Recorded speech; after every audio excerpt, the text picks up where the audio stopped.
Bonjour et bienvenue à tous sur la chaîne des utilisateurs de Gathering Tools. Second volet de notre série sur les fonctionnalités d'automatisation, cette vidéo va vous permettre de découvrir les déclencheurs.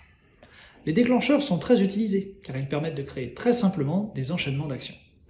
Ils permettent donc à la fois de gagner du temps et de fiabiliser vos projets. Je vous montre tout ça après le générique. Et comme d'habitude, pour être sûr de ne rien rater, abonnez-vous à la chaîne et n'oubliez pas de cocher les notifications.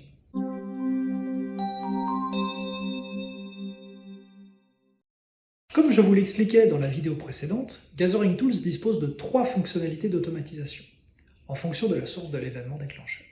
L'API vous permet d'automatiser les exécutions d'actions à partir d'un événement externe à GT. Si vous souhaitez qu'un gestionnaire puisse exécuter plusieurs actions en un seul clic, les actions combinées sont le bon choix. Enfin, si vous souhaitez que les actions soient déclenchées à la suite d'un événement interne à GT, vous devrez utiliser les déclencheurs ou triggers. Dans cette vidéo, nous allons décrire le fonctionnement et les cas d'usage des triggers.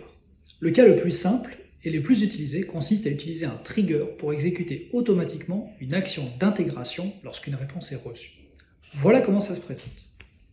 Dans mon projet, j'ai créé un questionnaire de paramétrage. Ce questionnaire permet au gestionnaire de mettre à jour les données de référence du projet, et notamment la liste des entités et des utilisateurs. Les questionnaires de paramétrage sont considérés comme une bonne pratique, et si vous n'en avez pas encore créé pour vos gestionnaires, je vous encourage fortement à le faire. Puisque les réponses à un questionnaire de paramétrage sont fournies par les gestionnaires, il n'est généralement pas nécessaire de les valider. On peut les intégrer directement. Et pour ça, je vais créer un trigger. Après m'être connecté avec au minimum les droits de développeur, je vais dans la page des modèles. Et là, je sélectionne le modèle Setup, puis je vais dans l'onglet Déclencheur. Pour créer un nouveau déclencheur, il me suffit de cliquer sur le bouton et de sélectionner l'événement qui déclenchera mes actions. Ici, je souhaite que mon action d'intégration soit déclenchée à chaque fois qu'une réponse est reçue. Je choisis donc l'événement Réponse reçue. L'interface d'un déclencheur se décompose en 2 onglets. L'onglet Entrée permet de filtrer les données de l'événement déclencheur. Cela permet par exemple de ne déclencher les actions que pour une date d'arrêt donnée ou pour une entité spécifique. Ici, ce n'est pas le cas. Je veux exécuter l'action d'intégration, quelle que soit l'entité qui a répondu et quelle que soit la date d'arrêt. Je laisse donc cet onglet vide. L'onglet Sortie, quant à lui, permet de choisir les actions à exécuter. Sur la gauche, on retrouve la liste des actions pour chacun des modèles. Pour notre modèle Setup, je vais donc choisir l'action et je fais glisser dans la liste des actions exécutées. Je sélectionne le compte qui exécutera l'action, et c'est tout. Je n'ai pas besoin de modifier la date d'arrêt de cette action, et je n'ai pas non plus de paramètres à ajouter. Je vais donc simplement donner un nom à mon action,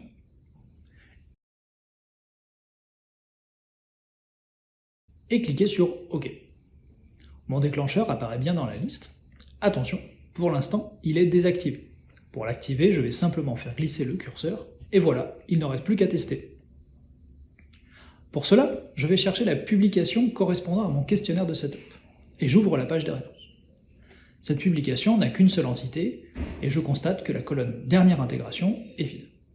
L'action d'intégration n'a donc jamais été exécutée. Bien, je vais maintenant aller ajouter une nouvelle réponse. Pour cela, je vais dans le fil de discussion, j'ouvre mon document. Bien, la seule modification que je vais réaliser consiste à mettre à jour la date d'arrêt de ma campagne de collecte principale. Je sélectionne la date du jour, puis je décris dans mon commentaire la modification que je viens de réaliser.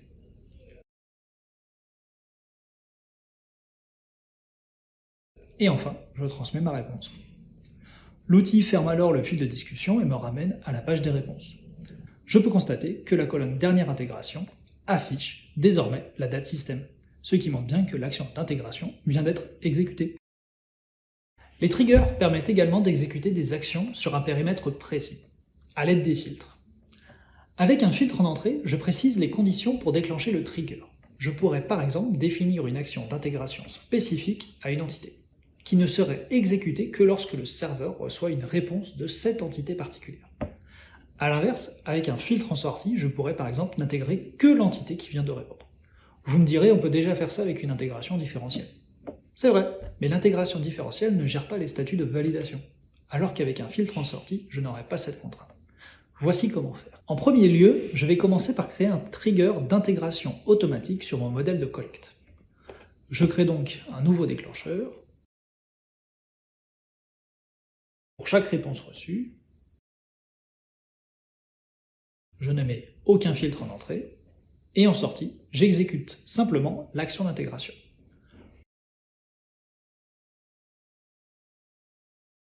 Je donne évidemment un nom à mon déclencheur, et je l'enregistre.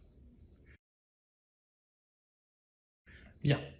Maintenant, si je me rends sur la publication, de là, je vais pouvoir ouvrir les fils de discussion d'une entité, ouvrir le questionnaire,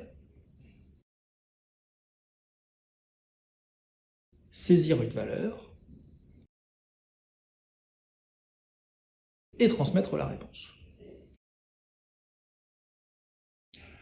Une fois la page des réponses rafraîchie, je constate que la date d'intégration a été mise à jour pour toutes les entités. Cela montre que, même si une seule entité a répondu, toutes les entités ont été intégrées, ce qui peut être coûteux en termes de performance. Pour éviter cela, je vais maintenant modifier mon déclencheur. Je retourne sur la page des actions. Et de là, je vais éditer mon déclencheur. Puisque le périmètre de mon intégration doit être filtré, je dois tout d'abord me rendre dans l'onglet « Entrée » et je sélectionne le ou les axes de diffusion sur lesquels porteront mon filtre. C'est très simple, je sélectionne l'action de publication de mon questionnaire, et ensuite, parmi les axes de diffusion, je sélectionne le seul axe qui existe, subsidiary. Je dispose dorénavant d'un filtre qui contiendra le nom de l'entité répondante. Mais comme un trigger peut déclencher plusieurs actions à la suite, je dois préciser sur quelles actions ce filtre sera effectivement appliqué. Pour cela, je me rends dans l'onglet « Sortie » et, dans mon action d'intégration, je viens cocher la case « Filtre ». Je mets mon trigger à jour, et maintenant, je retourne dans la publication. De là, j'ouvre l'entité USA, j'ouvre son questionnaire, je fais une nouvelle réponse, et je la transmets. Une fois que la page est rafraîchie, je vois bien que la seule entité USA a vu sa date d'intégration mise à jour, ce qui signifie que seule cette entité a été intégrée par le trigger. Voilà pour les utilisations les plus fréquentes du déclencheur sur la réception d'une réponse. Mais comme vous l'avez vu, bien d'autres événements peuvent être utilisés comme source d'un déclencheur. Par exemple, la validation d'une entité. Imaginons un processus de workflow dans lequel plusieurs allers-retours peuvent se produire entre une entité et son valideur. Une fois qu'ils se sont mis d'accord, la réponse est validée et les données sont transférées dans une autre étape du workflow. Vous comprenez bien qu'à ce moment, si l'entité change d'avis et veut modifier sa réponse, cela pourra avoir un impact important en aval, où tous les traitements pourraient être remis en cause. Pour éviter cela, il est très facile de créer un déclencheur qui, dès qu'une réponse est validée, fermera automatiquement le questionnaire de l'entité, ce qui empêchera à nouveau toute nouvelle réponse. La première étape consiste à créer une action d'ouverture ou de fermeture de questionnaire. Ici, j'ai créé une action de fermeture. Cette action comporte le même noyau que ma campagne de collecte. Même annuaire, même relation d'affectation et mêmes axes de diffusion. Ensuite, je dois créer un nouveau trigger sur l'événement « Réponse validée ». Là encore, mon action doit être filtrée car je veux uniquement fermer l'entité dont la réponse a été validée. Je vais donc, là aussi, sélectionner l'action de lancement de mon questionnaire et cocher la case « Subsidiary ». En sortie, je vais simplement sélectionner mon action de fermeture de questionnaire et cocher la case « Filtre » pour ne fermer que le questionnaire de l'entité validée. Je donne un nom à mon déclencheur et je le valide. Passons au test. J'affiche la publication. J'ouvre alors le filtre de discussion des USA et je valide le questionnaire.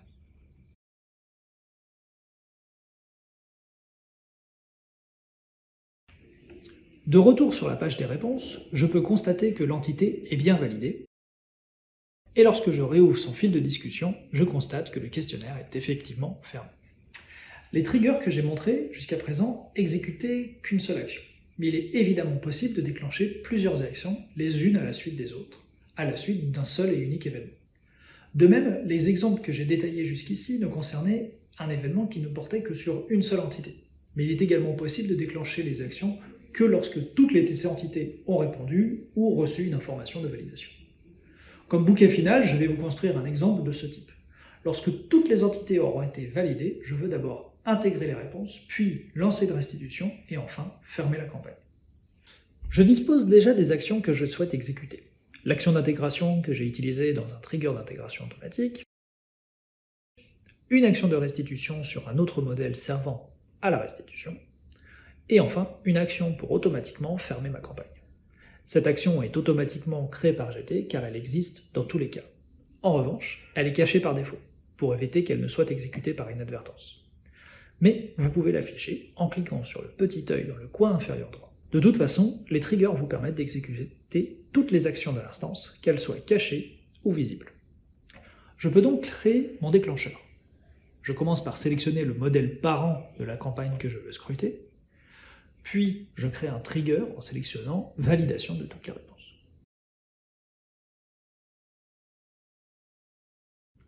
Cette fois, je ne vais pas mettre de filtre en entrée car les actions à déclencher s'appliqueront à l'ensemble de mes entités. Je peux donc directement aller sur l'onglet « Sortie ». Je commence par ajouter l'action d'intégration, ensuite j'ajoute l'action de lancement de ma restitution, et enfin j'ajoute l'action de fermeture de campagne. Je donne un nom à mon trigger,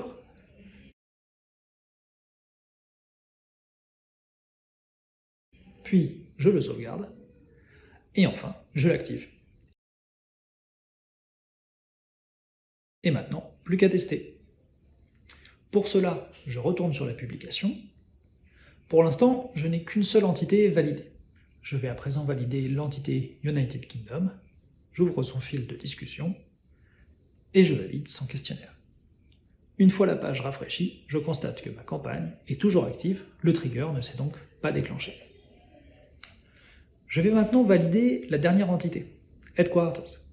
Je vais dans son fil de discussion, je valide sa réponse, et après quelques instants, le temps que l'intégration et la restitution soient lancées, je peux constater que ma campagne est bien fermée. Voilà ce que je voulais vous montrer aujourd'hui. Quelques précisions pour conclure.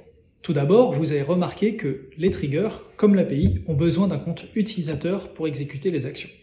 Je vous recommande de créer un compte dédié pour l'automatisation, car cela facilitera la maintenance de vos projets. Par exemple, si un trigger déclenche une action et que cette action soulève une erreur, vous n'aurez pas de message dans l'interface. En revanche, vous pourrez consulter l'historique des actions pour savoir quelles actions ont été exécutées par le compte d'automatisation. Par ailleurs, lorsque vous souhaitez tester le déclenchement d'un trigger, il n'est pas nécessaire de créer une action dite bidon. Vous pouvez parfaitement créer un trigger sans aucune action à exécuter, justement pour vérifier que le déclenchement se produit quand vous le souhaitez. Dans ce cas, consultez les logs, vous y trouverez les messages Start Trigger et End Trigger qui vous permettront de retracer le déclenchement de votre trigger. Enfin, un dernier point de vigilance. Quand vous utilisez un GT Export pour importer une instance, tous les triggers de l'instance source sont désactivés. N'oubliez pas de les réactiver après avoir réalisé cet import. J'espère que cette vidéo vous aura permis de découvrir l'utilité des triggers. Si vous gérez des projets GT qui nécessitent que certaines actions soient exécutées au bon moment et dans le bon ordre, les triggers vous feront sans doute gagner beaucoup de temps à vous et à vos gestionnaires. Comme d'habitude, n'hésitez pas à nous faire savoir ce que vous avez pensé de cette vidéo, et surtout, abonnez-vous!